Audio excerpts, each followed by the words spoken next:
Bonjour à tous, j'espère que vous allez bien. Donc deuxième vidéo portant sur les systèmes de dégivrage des évaporateurs. Donc dans la première vidéo, on a parlé du dégivrage des chambres froides, dégivrage électrique dans une chambre froide positive et une chambre froide négative.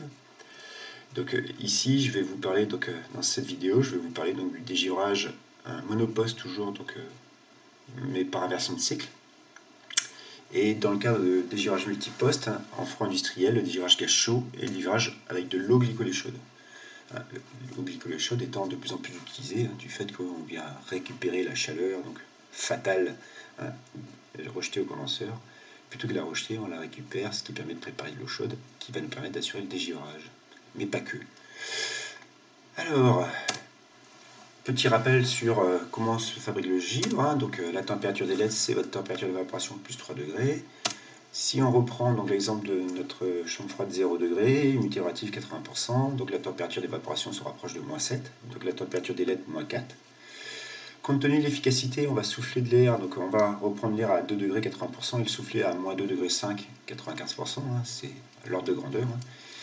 Et on va observer une diminution de la teneur en eau. La teneur en eau du point de sortie, le soufflage sera plus faible que celle du point d'entrée.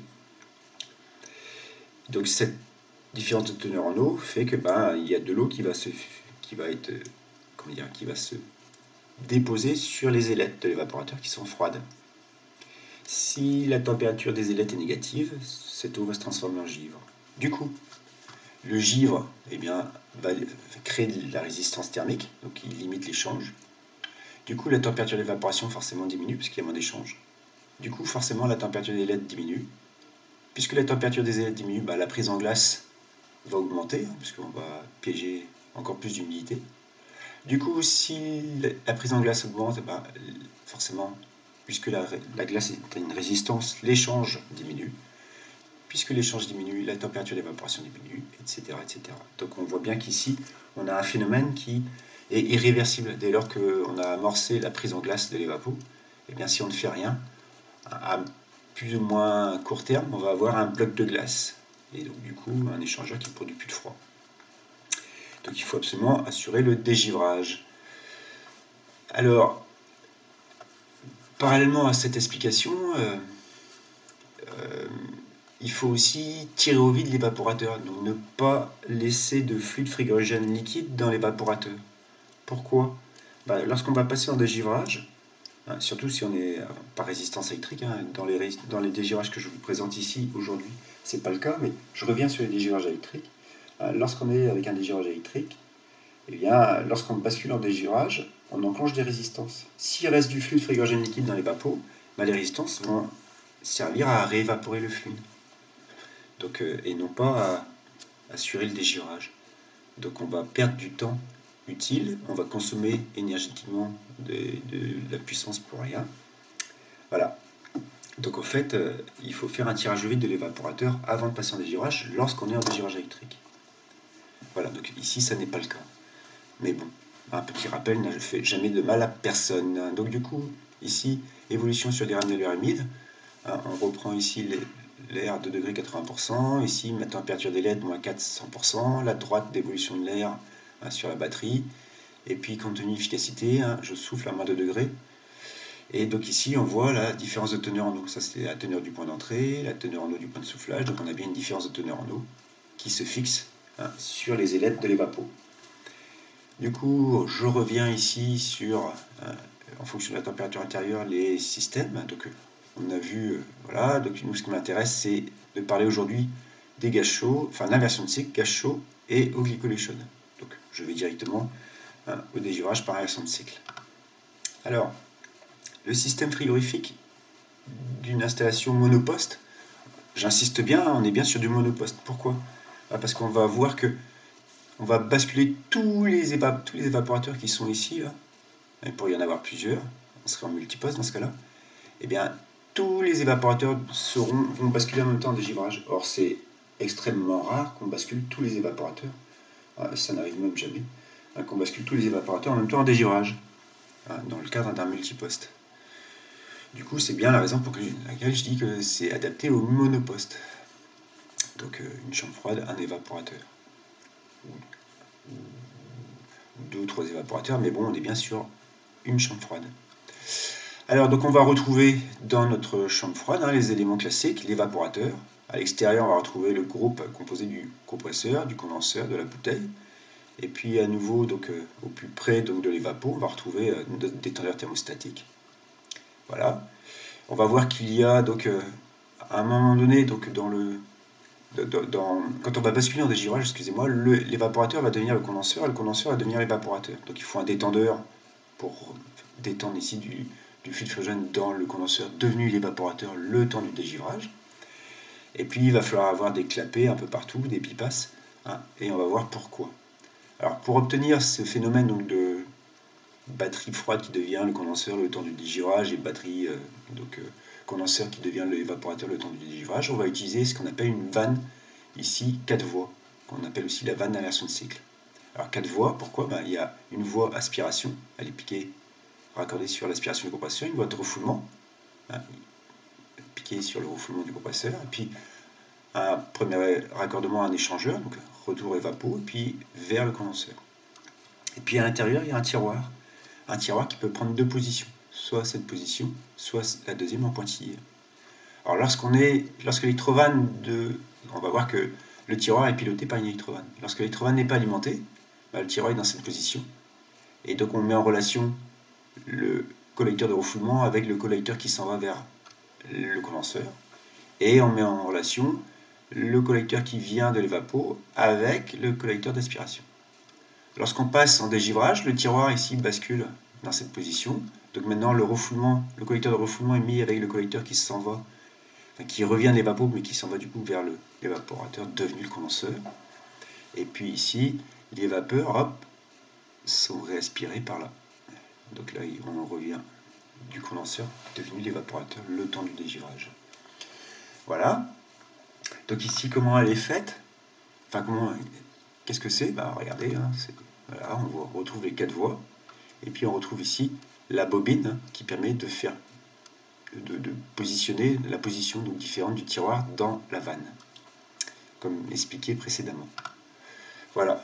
Alors pour compléter mon explication, on retrouve bien sûr un thermostat d'ambiance qui pilote l'électrovanne et un pressostat BP qui pilote le compresseur pour assurer le tirage au vide en fonctionnement normal. Et puis, puisque comme on est sur un dégivrage par inversion de cycle, il n'y a pas de tirage au vide avant de passer en dégivrage. Et puis il y a donc un HP de régulation qui pilote ici, hop, le ventilateur de condenseur pour maintenir une delta P correcte pour alimenter correctement l'évaporateur. Je vous ramène à votre cours de techno.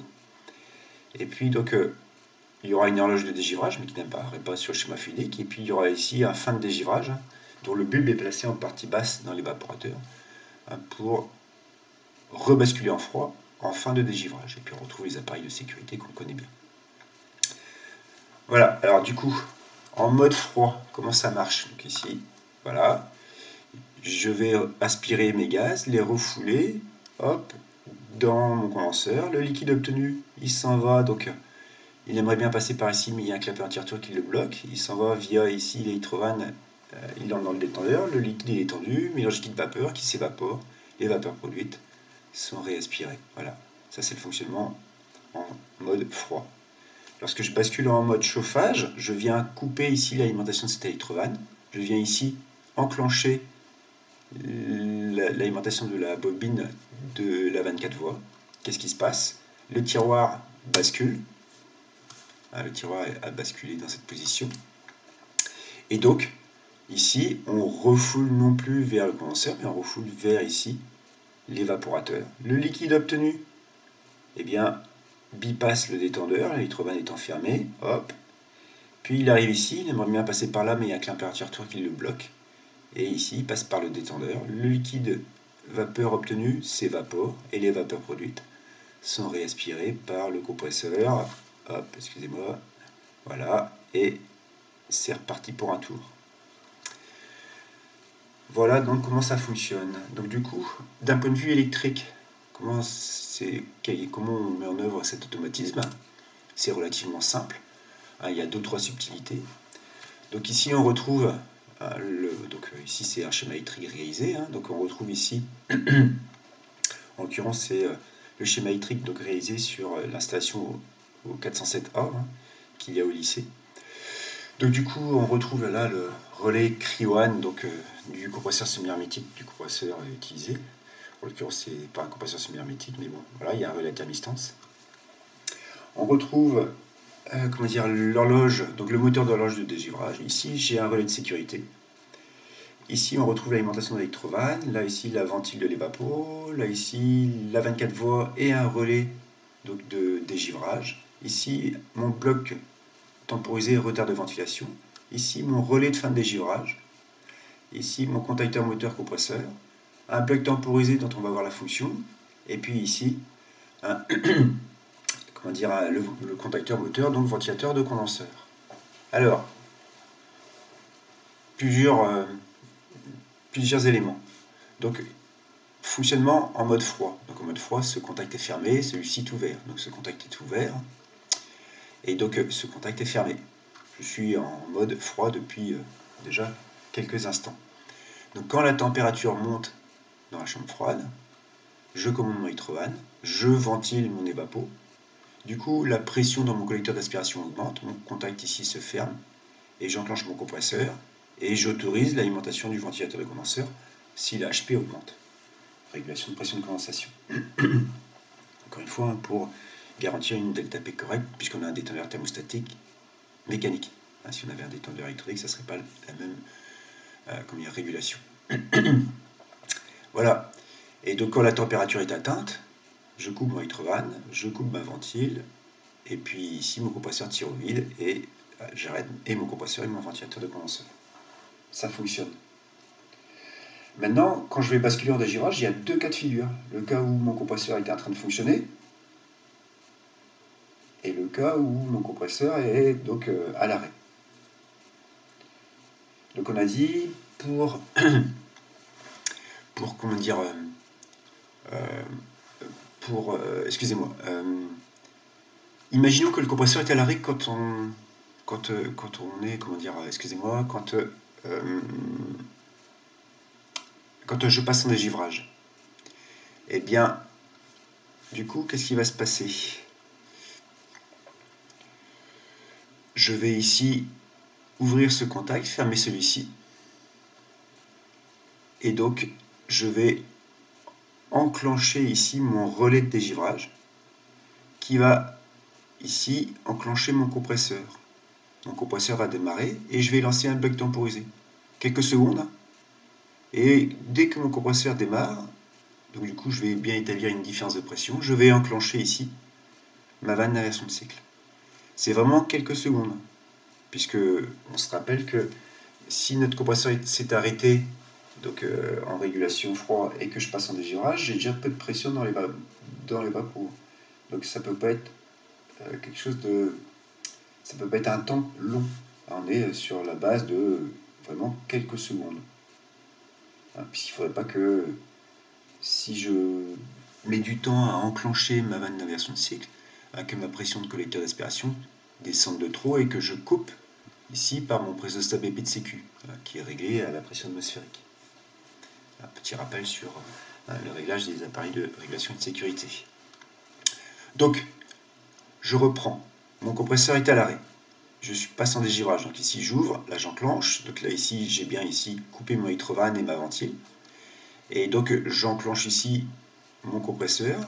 3 secondes après, j'enclenche ici ma 24 voies. Donc ça y est, j'inverse le cycle. Donc je suis en train donc de dégivrer. Le truc, c'est que ma pression, alors si on regarde notre schéma fluidique, donc du coup, voilà ce qui se passe, on passe comme ça. Là. Et donc ici, la pression mesurée par mon HP de régule, c'est la pression d'équilibre le temps du dégivrage dans l'évaporateur. Donc ma pression HP va se casser la figure. Donc ce contact va s'ouvrir. Donc du coup, je ne vais plus ventiler mon condenseur, qui est devenu mon évaporateur. Donc du coup, il faut forcer la ventile, d'où ici ce contact qui chante ici le présostat HP. Donc je force la ventile HP. Voilà, donc lorsque j'arrive en fin de dégivrage, j'enclenche mon relais fin de dégivrage qui s'auto-alimente, qui de suite, du coup, ouvre ce contact. Du coup, je coupe l'inversion de cycle, je repasse en mode en fonctionnement normal.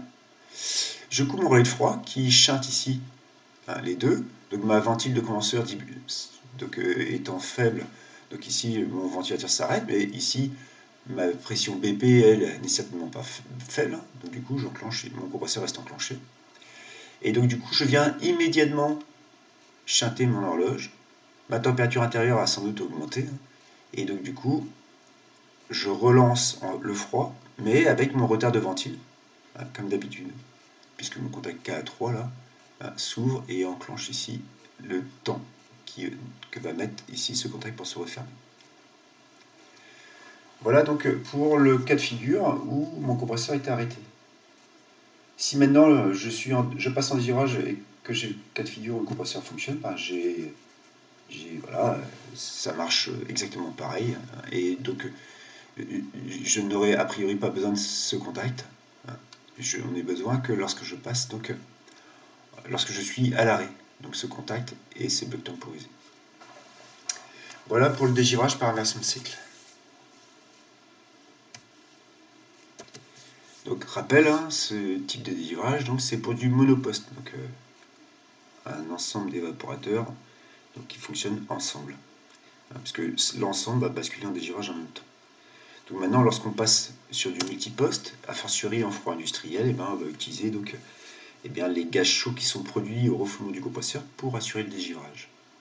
Donc là ici, je vous ai mis le détail de l'alimentation d'un évaporateur. Il faut imaginer qu'ici, il y a une bouteille basse pression, et que donc en partie basse de la bouteille basse pression, j'ai du liquide. Je viens aspirer je viens donc pousser le liquide via une pompe vers les postes de froid. Et donc si je suis en demande, ces vannes YL et YV là, sont ouvertes. Et donc le mélange liquide-vapeur passe le fluide rentre, s'évapore et le mélange liquide-vapeur obtenu revient à la bouteille. Je vous ramène à votre cours sur le régime Noyer. Lorsqu'on va passer en dégivrage, je vais isoler le frigorifère. Là. Donc je vais fermer ces deux vannes. Et lorsque ces deux vannes seront fermées, donc j'aurai des fins de course sur les vannes, puisqu'on est sur des grosses puissances, je vais pouvoir enclencher ici l'injection des gaz chauds. Donc je vais ouvrir cette électrovanne. Et du coup, mes gaz chauds vont passer d'abord dans le bac à condensat pour dégivrer le bac à condensat. Puis passer à contre-courant dans la batterie. Et donc du coup, l'injection de fluide frigorigène gaz chaud dans la batterie va faire monter la pression. Et lorsque la pression sera supérieure ou égale à une pression correspondante à plus 20 degrés, pour le fluide que j'utilise, 20 degrés Celsius, et bien du coup, la vanne ici, qui est une vanne pilotée, mais c'est une vanne à pression constante, et donc la vanne va s'ouvrir et on va dégueuler les condensats obtenus dans le collecteur qui ramène vers la bouteille BP. Du coup, la condensation du fluide à 20 degrés assure un dégivrage rapide de la batterie. Du coup,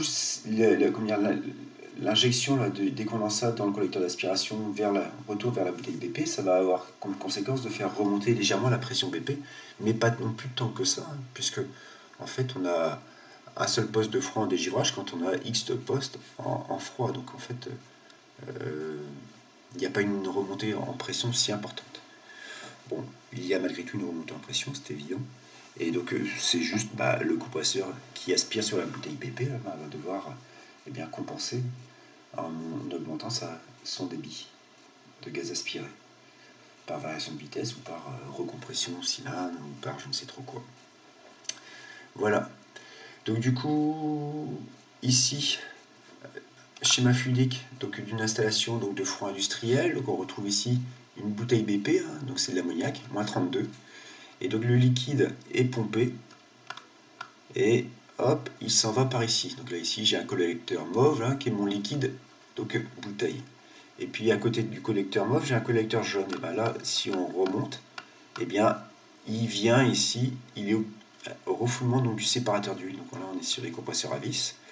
Et donc au refoulement des compresseurs à vis, des séparateurs des compresseurs à vis, j'ai un collecteur qui est un collecteur gaz chaud. Donc tout ça, ça va où? Ça va vers mes évaporateurs, vers mes frigorifères de chambre froide. Donc là ici, je vais zoomer un peu. Donc on retrouve mes trois collecteurs, gaz chaud, liquide, et puis retour liquide vapeur vers la bouteille BP. Hop, si on suit là, hop, on revient bien sur la bouteille BP. Voilà.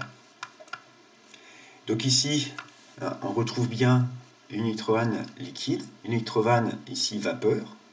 Et donc quand je suis en demande de froid, cette électrovane est ouverte, celle-ci étant ouverte, j'injecte mon liquide, mélange liquide vapeur, et hop, je retourne à l'évapo. Et puis on va retrouver l'électrovane gaz chaud. Donc quand je passe en dégivrage, je ferme cette vanne, du coup j'isole mon évapo, et lorsque j'ai effectivement mes deux vannes fermées, j'enclenche ici mon électrovanne, injection de gaz chaud donc d'abord dans le bac pour assurer le dégivrage du bac, puis à contre-courant dans l'évaporateur, et en sortie d'évaporateur, eh bien qu'est-ce qui se passe? Et bien ici j'ai un clapper tire-tour qui empêche ici de passer, puisque la vanne n'est étanche que dans un seul sens. Et bien je passe par ici, et j'ai ma vanne ici, donc vanne à piloter, vanne à pression constante, pilotée ici par cette électrovanne. Quand la pression donc atteint 20 degrés, et bien hop, la vanne s'ouvre, et hop là, je m'en vais dégueuler tout ça sur le collecteur, donc de retour bouteille. Voilà, donc c'est ce que j'expliquais ici. Donc du coup, le schéma électrique correspondant. Donc on va retrouver autant de schémas comme celui-ci qu'il y a d'évaporateurs à dégivrer. Donc là, c'est vraiment la page donc, de l'automatisme d'un des évaporateurs donc, à dégivrer. Donc on va retrouver une horloge. Donc si c'est l'évap 1, on va retrouver l'horloge H1, il y aura une évap 2, H2, etc., etc. Donc on va retrouver le moteur d'horloge, on va retrouver ici l'électrovanne gaz froid et liquide froid. Ici on va retrouver le ventilateur d'évaporateur. Ici on va retrouver l'électrovanne gaz chaud.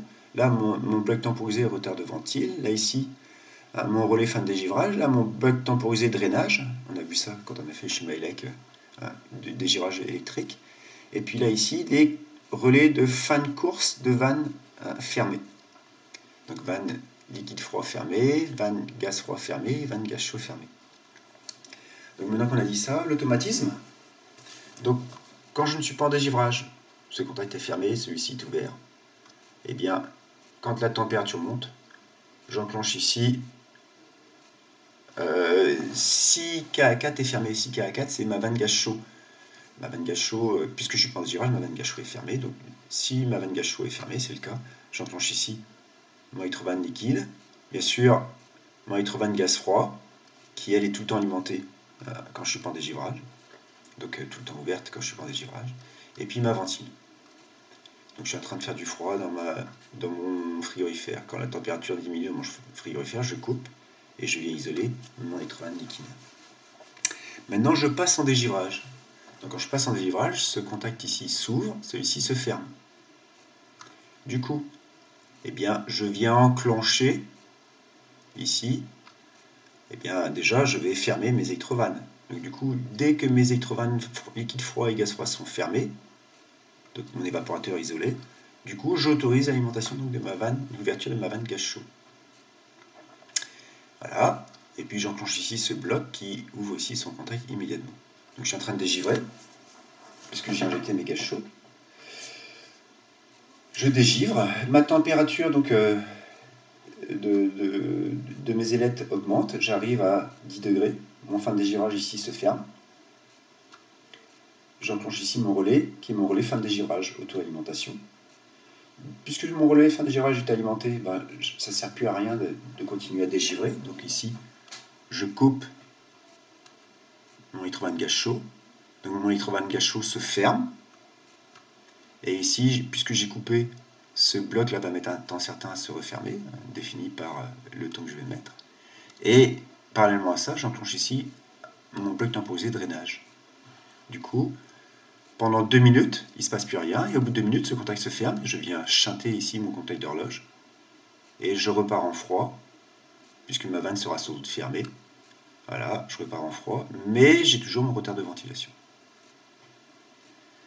Voilà donc comment ça se passe lorsque je suis en froid industriel, dégivrage gaz chaud. Alors, dans certains cas, vous retrouverez non pas ici une électrovanne gaz froid normalement fermée, mais une électrovanne gaz froid normalement ouverte. Et là, l'automatisme est beaucoup plus compliqué à mettre en œuvre. Voilà, donc ça c'était donc multiposte dégirage gaz chaud. Maintenant, dernier, dernier cas de figure, eh bien c'est en froid positif là pour le coup, mais si c'est du froid négatif, ça ne sera pas la même batterie. On ira imbriquer deux batteries, une batterie frigogène donc en mode froid et puis une batterie eau glycolée chaude en mode dégivrage. Pardon, excusez-moi.